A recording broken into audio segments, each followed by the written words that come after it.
ನಮಸ್ಕಾರ ವೀಕ್ಷಕರೇ ಪ್ರಜ್ವಲ್ ರೇವಣ್ಣ ಕಳೆದೊಂದು ತಿಂಗಳಿಂದ ಎಲ್ಲೆಲ್ಲೂ ಪ್ರಜ್ವಲ್ ರೇವಣ್ಣದ್ದೇ ಸುದ್ದಿ. ಲೈಂಗಿಕ ದೌರ್ಜನ್ಯ ಅತ್ಯಾಚಾರ ಆರೋಪದಲ್ಲಿ ಬಂಧನವಾಗಿರುವ ಪ್ರಜ್ವಲ್ ಕೇವಲ ಆರೋಪಿಯಾಗಷ್ಟೇ ಎಲ್ರಿಗೂ ಗೊತ್ತಿರುವಂಥದ್ದು.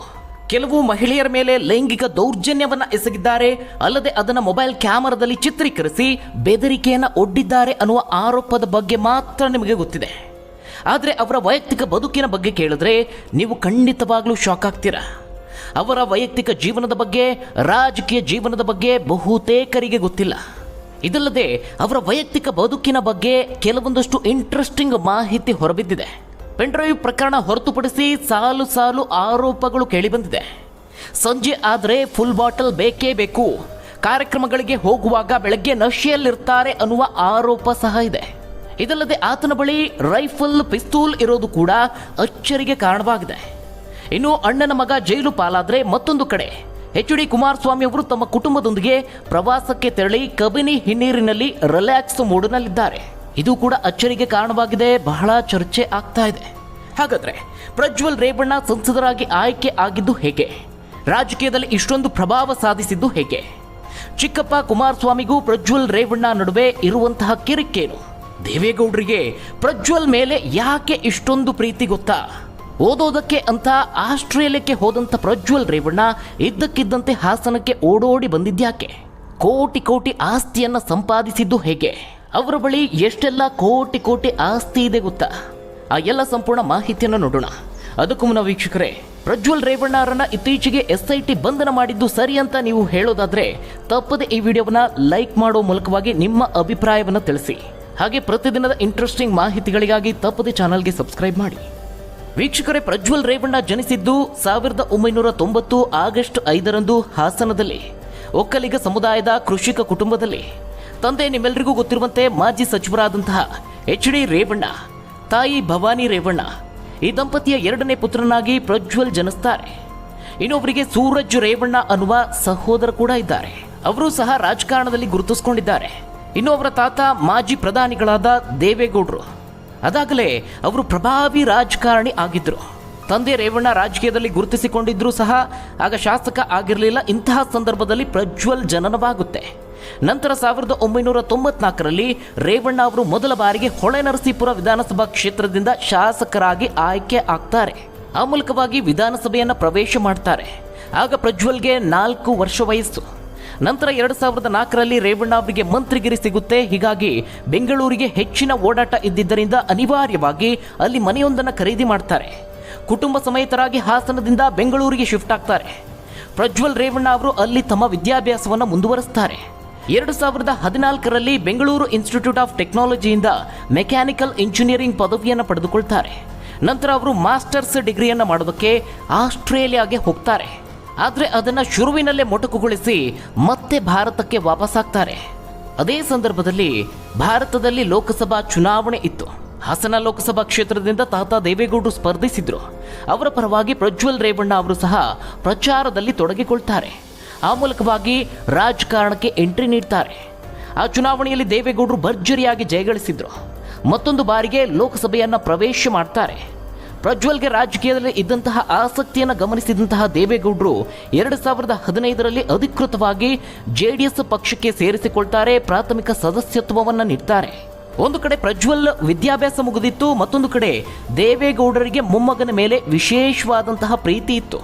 ಹೀಗಾಗಿ ಮೊಮ್ಮಗು ಕೂಡ ರಾಜಕೀಯಕ್ಕೆ ಬರಲಿ ಅಂತ ಮಹದಾಸೆಯನ್ನು ಹೊಂದಿರ್ತಾರೆ. ಹೀಗಾಗಿ ದೇವೇಗೌಡರು ಒಂದು ತ್ಯಾಗಕ್ಕೆ ಮುಂದಾಗ್ತಾರೆ.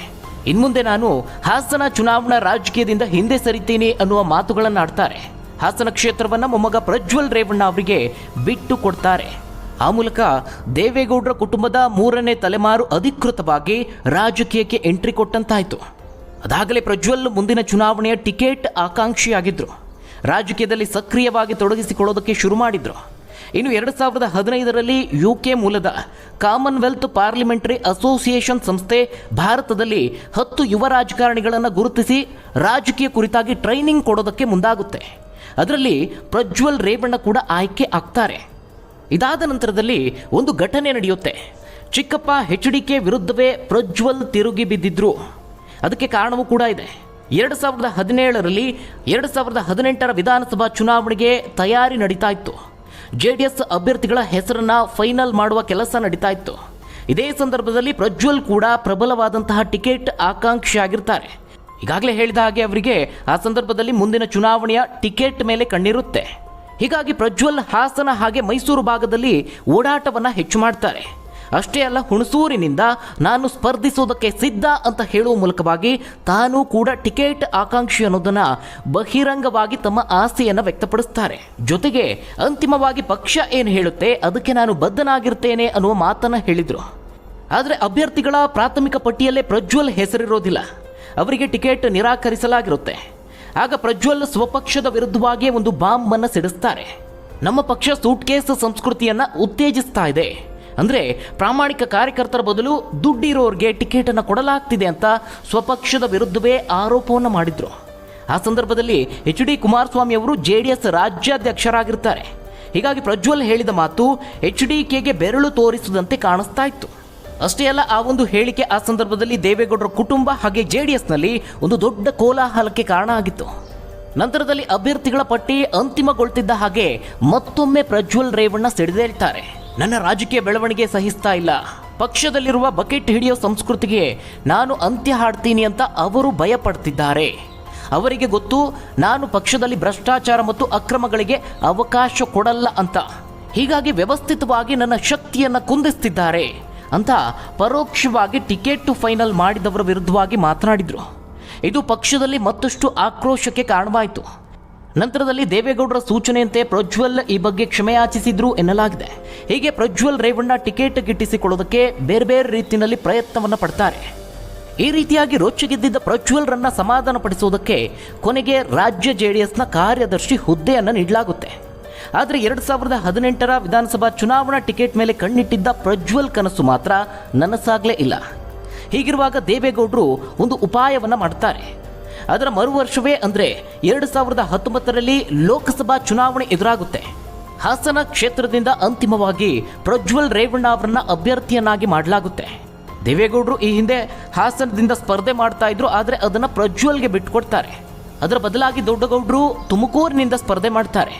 ಆದರೆ ಚುನಾವಣೆ ಫಲಿತಾಂಶ ಬಂದಾಗ JDSಗೆ ಒಂದು ದೊಡ್ಡ ಶಾಕ್ ಎದುರಾಗಿತ್ತು. ಪ್ರಜ್ವಲ್ JDSನ ಏಕೈಕ ಸಂಸದರಾಗಿ ಆಯ್ಕೆ ಆಗಿರ್ತಾರೆ.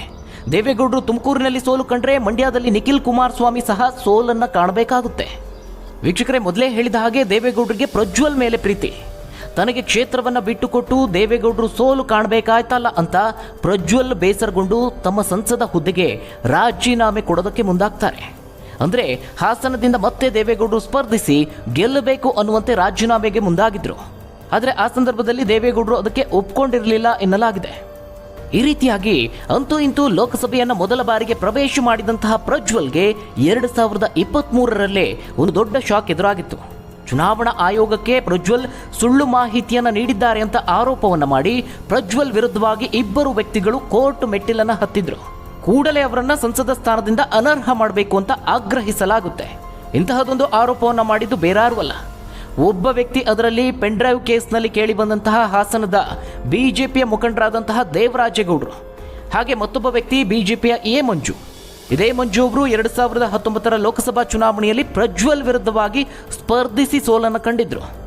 ನಂತರದಲ್ಲಿ ಈ ಒಂದು ಪ್ರಕರಣದ ವಿಚಾರಣೆಯನ್ನು ನಡೆಸಿದಂತಹ ಹೈಕೋರ್ಟ್ ಪ್ರಜ್ವಲ್ ಸಂಸದ ಸ್ಥಾನವನ್ನು ಅನರ್ಹ ಮಾಡಿ ಆದೇಶವನ್ನು ಹೊರಡಿಸುತ್ತೆ. ಆಗ ಪ್ರಜ್ವಲ್ ಸುಪ್ರೀಂ ಕೋರ್ಟ್ ಮೊರೆ ಹೋಗ್ತಾರೆ. ಅಲ್ಲಿ ಹೈಕೋರ್ಟ್ ಆದೇಶಕ್ಕೆ ತಡೆ ನೀಡುತ್ತೆ. ಪ್ರಜ್ವಲ್ ರೇವಣ್ಣ ಮತ್ತೆ ಸಂಸದರಾಗಿ ಮುಂದುವರಿತಾರೆ. ಇದಾದ ನಂತರದಲ್ಲಿ ಪ್ರಜ್ವಲ್ ಮೇಲೆ ಸಾಲು ಸಾಲು ಆರೋಪಗಳು ಕೇಳಿಬರುತ್ತೆ. ಈ ಪೆನ್ಡ್ರೈವ್ ಕೇಸ್ನ ಲೈಂಗಿಕ ದೌರ್ಜನ್ಯ, ಅತ್ಯಾಚಾರ ಆರೋಪ ಕೇಳಿ ಬರೋದಕ್ಕೂ ಮುನ್ನವೇ 2023ರಲ್ಲೇ ಪ್ರಜ್ವಲ್ ಮೇಲೆ ಸಾಕಷ್ಟು ಆರೋಪಗಳು ಕೇಳಿಬಂದಿದೆ. ಈ ಆರೋಪಗಳನ್ನು ಮಾಡಿದ್ದು ಬೇರಾರೂ ಅಲ್ಲ, ಪ್ರಜ್ವಲ್ ಬಳಿ ಕೆಲಸ ಮಾಡ್ತಿದ್ದಂತಹ ಕಾರ್ ಡ್ರೈವರ್. 2023ರಲ್ಲೇ ಆತನ ಮಾಜಿ ಕಾರು ಚಾಲಕ ಕಾರ್ತಿಕ್ ಗಂಭೀರ ಆರೋಪವನ್ನು ಮಾಡ್ತಾರೆ. ನನಗೆ ಹಾಗೆ ನನ್ನ ಕುಟುಂಬದ ಮೇಲೆ ದೌರ್ಜನ್ಯವನ್ನು ಮಾಡಿ ಹೊಡೆದು ಬಡಿದು ಬಲವಂತವಾಗಿ ನನ್ನ ಆಸ್ತಿಯನ್ನು ಬರೆಸ್ಕೊಂಡಿದ್ದಾರೆ. ಕೇವಲ ನನಗೆ ಮಾತ್ರ ಅಲ್ಲ, ಸಾಕಷ್ಟು ಜನರಿಗೆ ಈ ರೀತಿಯಾಗಿ ಮಾಡಿದ್ದಾರೆ ಅಂತ ಆರೋಪವನ್ನು ಮಾಡ್ತಾರೆ. ಇದಲ್ಲದೆ ಗರ್ಭಿಣಿಯಾಗಿದ್ದ ನನ್ನ ಪತ್ನಿಯ ಮೇಲೂ ಕೂಡ ಹಲ್ಲೆಯನ್ನು ನಡೆಸಿದ್ದಾರೆ. ಆಕೆಗೆ ಭವಾನಿ ರೇವಣ್ಣ ಅವರು ಕಾಲಿನಿಂದ ಜಾಡಿಸಿ ಒದ್ದಿದ್ದಾರೆ. ಆದ್ದರಿಂದ ನನ್ನ ಪತ್ನಿಗೆ ಅಬಾರ್ಷನ್ ಆಗಿದೆ, ಹೀಗಾಗಿ ನನ್ನ ಮಗುವನ್ನು ಕೊಂದಿದ್ದು ಅವರೇ ಅಂತ ದೊಡ್ಡ ಗಂಭೀರವಾದಂತಹ ಆರೋಪವನ್ನು ಮಾಡ್ತಾರೆ. ಅಲ್ಲಿಂದಲೇ ನೋಡಿ ಈ ಪೆನ್ ಡ್ರೈವ್ ಗಲಾಟೆ ಶುರುವಾಗಿರುವಂಥದ್ದು. ಇದಾದ ನಂತರದಲ್ಲಿ ಮತ್ತೊಂದು ಆರೋಪ ಕೇಳಿ ಬರುತ್ತೆ. ಆಗ ಲೋಕಸಭಾ ಚುನಾವಣೆಗೆ ಬಿಜೆಪಿ ಹಾಗೆ JDS ಮೈತ್ರಿ ಮಾಡಿಕೊಳ್ಳುವಂತಹ ಪ್ಲಾನ್ ಅನ್ನು ಮಾಡಲಾಗ್ತಾ ಇತ್ತು. ಈ ಸಂದರ್ಭದಲ್ಲಿ ದೇವರಾಜೇಗೌಡರು ಒಂದು ರಹಸ್ಯ ಪತ್ರವನ್ನು ಬಿಜೆಪಿ ರಾಜ್ಯಾಧ್ಯಕ್ಷರಾದಂತಹ ವಿಜಯೇಂದ್ರ ಅವರಿಗೆ ಬರೀತಾರೆ. ಅದರಲ್ಲಿ ರೇವಣ್ಣ ಕುಟುಂಬದ ಮೇಲೆ ಸಾಕಷ್ಟು ಗಂಭೀರ ಆರೋಪಗಳಿವೆ, ಅದರಲ್ಲಿ ಲೈಂಗಿಕ ದೌರ್ಜನ್ಯ ಆರೋಪ ಕೂಡ ಇದೆ, ಹೀಗಾಗಿ ಮೈತ್ರಿ ಮಾಡಿಕೊಳ್ಳಬಾರ್ದು ಅನ್ನುವ ಅರ್ಥದಲ್ಲಿ ಹಾಗೆ ರೇವಣ್ಣ ಕುಟುಂಬಕ್ಕೆ ಟಿಕೆಟ್ ನೀಡಬಾರ್ದು ಅಂತ ಉಲ್ಲೇಖಿಸಲಾಗಿರುತ್ತೆ. ಅದೇ ಪತ್ರ ಇತ್ತೀಚೆಗೆ ಕಳೆದ 1 ತಿಂಗಳ ಹಿಂದಷ್ಟೇ ಯಾವಾಗ ಈ ಪೆನ್ ಡ್ರೈವ್ ಪ್ರಕರಣ ಸ್ಫೋಟಗೊಳ್ತಲ್ಲ ಆ ಸಂದರ್ಭದಲ್ಲಿ ವೈರಲ್ ಆಗಿತ್ತು. ಆದರೆ ಆ ಒಂದು ಪತ್ರವನ್ನು ಸಾಕಷ್ಟು ದಿನಗಳ ಹಿಂದೆಯೇ ಬರೆದಿದ್ರು. ನಂತರದಲ್ಲಿ ಈ ವರ್ಷದ ಆರಂಭದಲ್ಲಿ ಜನವರಿ ತಿಂಗಳಲ್ಲಿ ದೇವರಾಜೇಗೌಡರು ಒಂದು ಸುದ್ದಿಗೋಷ್ಠಿಯನ್ನು ನಡೆಸ್ತಾರೆ. ರೇವಣ್ಣ ಕುಟುಂಬದ ವಿರುದ್ಧವಾಗಿ ಆರೋಪವನ್ನು ಮಾಡ್ತಾರೆ. ಅಷ್ಟೇ ಅಲ್ಲ, ಪ್ರಜ್ವಲ್ ರೇವಣ್ಣ ಅವರಿಗೆ ಸಂಬಂಧಿಸಿದ ಅಶ್ಲೀಲ ದೃಶ್ಯಗಳಿಗೆ ಸಾಕ್ಷಿಗಳು ನನ್ನ ಬಳಿ ಇದೆ ಅಂತ ಬಹಿರಂಗವಾಗಿ ಹೇಳ್ತಾರೆ. ಆದಾಗ್ಯೂ ಕೂಡ ಈ ಬಗ್ಗೆ ಯಾರೂ ಅಷ್ಟೊಂದಾಗಿ ತಲೆಕೆಡಿಸಿಕೊಳ್ಳೋದಿಲ್ಲ. ಇದಾದ ನಂತರದಲ್ಲಿ ಪ್ರಜ್ವಲ್ಗೆ ಟಿಕೆಟ್ ನೀಡಲಾಗುತ್ತೆ. ಇನ್ನೇನು ಹಾಸನದಲ್ಲಿ ಮತದಾನಕ್ಕೆ 1 ವಾರ ಬಾಕಿ ಇರುವಂತಹ ಸಂದರ್ಭದಲ್ಲಿ ಈ ಪೆನ್ ಡ್ರೈವ್ ವಿಚಾರ ಸ್ಫೋಟಗೊಳ್ಳುತ್ತೆ. ನಂತರದಲ್ಲಿ ಏನೇನಾಯಿತು ಅನ್ನೋದು ನಿಮ್ಮೆಲ್ಲರಿಗೂ ಗೊತ್ತಿರುವಂತಹ ವಿಚಾರ. ಸದ್ಯ ಅವರ ಮೇಲೆ 3 FIR ದಾಖಲಾಗಿದೆ. ಲೈಂಗಿಕ ದೌರ್ಜನ್ಯ, ಬೆದರಿಕೆ, ಅತ್ಯಾಚಾರ ಹಾಗೆ ಇನ್ನಿತರ ಆರೋಪಗಳ ಮೇಲೆ ಪ್ರಕರಣವನ್ನು ದಾಖಲು ಮಾಡಲಾಗಿದೆ. ಸದ್ಯ ಅವರು SIT ವಶದಲ್ಲಿದ್ದಾರೆ. ಮುಂದೇನಾಗುತ್ತೆ ಅನ್ನೋದನ್ನು ಕಾದು ನೋಡಬೇಕಾಗಿದೆ. ಇದನ್ನು ಹೊರತುಪಡಿಸಿ 2022 ನವೆಂಬರ್ 1ರಂದು ಹಾಸನದ ಮಾಜಿ ಶಾಸಕರಾದಂತಹ ಪ್ರೀತಮ್ ಗೌಡ ಅವರು ನಡೆಸಿದ ಸುದ್ದಿಗೋಷ್ಠಿಯಲ್ಲಿ ಒಂದು ಗಂಭೀರ ಆರೋಪ ಕೇಳಿಬಂತು. ರೇವಣ್ಣ ಅವರನ್ನು ಹೊರತುಪಡಿಸಿ ರೇವಣ್ಣ ಕುಟುಂಬದವರು ಯಾವಾಗಲೂ ನಶೆಯಲ್ಲಿರ್ತಾರೆ, ಅವರಿಗೆ ಫುಲ್ ಬಾಟಲ್ ಪ್ರತಿದಿನವೂ ಬೇಕೇ ಬೇಕು. ಬೇರೆ ಬೇರೆ ಕಾರ್ಯಕ್ರಮಗಳಿಗೆ ಹೋಗುವಂತಹ ಸಂದರ್ಭದಲ್ಲಿ ಅವರು ಬೆಳ್ಳಂಬೆಳಗ್ಗೆ ನಶೆಯಲ್ಲಿರ್ತಾರೆ ಅನ್ನುವ ಅರ್ಥದಲ್ಲಿ ಆರೋಪವನ್ನು ಮಾಡಿದರು. ಅಷ್ಟೇ ಅಲ್ಲ, ಬೇಕಾದರೆ ಅವರು ಸಿಕ್ಕಂತಹ ಸಂದರ್ಭದಲ್ಲಿ ಸುದ್ದಿಗೋಷ್ಠಿಯ ಸಂದರ್ಭದಲ್ಲಿ ಆಲ್ಕೋಹಾಲ್ ಮೀಟರ್ ನೋಡಿ ಚೆಕ್ ಮಾಡಿ, ಆಗ ಅವರ ಸಭ್ಯತೆ ಏನು ಅನ್ನೋದು ಗೊತ್ತಾಗುತ್ತೆ ಅಂತ ಬಹಿರಂಗವಾಗಿ ಸುದ್ದಿಗೋಷ್ಠಿಯಲ್ಲಿ ಹೇಳಿದರು. ಈ ಒಂದು ವಿಚಾರವೂ ಸಹ ಆ ಸಂದರ್ಭದಲ್ಲಿ ಭಾರಿ ಚರ್ಚೆಗೆ ಗ್ರಾಸವಾಗಿತ್ತು. ಇನ್ನು 2024 ಲೋಕಸಭಾ ಚುನಾವಣೆಗೂ ಮುನ್ನ ಆಸ್ತಿ ಘೋಷಣೆ ಸಂದರ್ಭದಲ್ಲಿ 2 ಮಾಹಿತಿ ಪ್ರಜ್ವಲ್ ರೇವಣ್ಣ ವಿಚಾರದಲ್ಲಿ ಚರ್ಚೆ ಆಯಿತು. ಅವರ ಬಳಿ ಸುಮಾರು 1 ಲಕ್ಷ ರೂಪಾಯಿ ಬೆಲೆ ಬಾಳುವಂತಹ ಪಿಸ್ತೂಲ್ ಹಾಗೆ 2.5 ಲಕ್ಷ ರೂಪಾಯಿಯಷ್ಟು ಬೆಲೆ ಬಾಳುವಂತಹ ರೈಫಲ್ ಅನ್ನು ಹೊಂದಿರುವ ಮಾಹಿತಿ ಹೊರಬಿತ್ತು. ಇದಲ್ಲದೆ ಪ್ರಜ್ವಲ್ ಬರೋಬ್ಬರಿ 40 ಕೋಟಿ ರೂಪಾಯಿ ಆಸ್ತಿಯ ಒಡೆಯ ಅನ್ನೋದನ್ನು ತಿಳಿದು ಎಲ್ಲರೂ ಹುಬ್ಬೇರಿಸಿದ್ರು. ಇದಿಷ್ಟು ಪ್ರಜ್ವಲ್ ರೇವಣ್ಣ ರಾಜಕೀಯ ಜೀವನದ ಬಗ್ಗೆ ಹಾಗೆ ಅವರ ಮೇಲೆ ಕೇಳಿ ಬಂದಂತಹ ಆರೋಪಗಳ ಬಗ್ಗೆ. ಹಾಗಾದರೆ ಈ ಒಂದು ವಿಡಿಯೋದ ಬಗ್ಗೆ ನೀವೇನಂತೀರ ವೀಕ್ಷಕರೇ? ತಪ್ಪದೇ ನಿಮ್ಮ ಅನಿಸಿಕೆ ಅಭಿಪ್ರಾಯವನ್ನು ಕಮೆಂಟ್ ಮೂಲಕ ತಿಳಿಸಿ. ಧನ್ಯವಾದಗಳು ವೀಕ್ಷಕರೇ.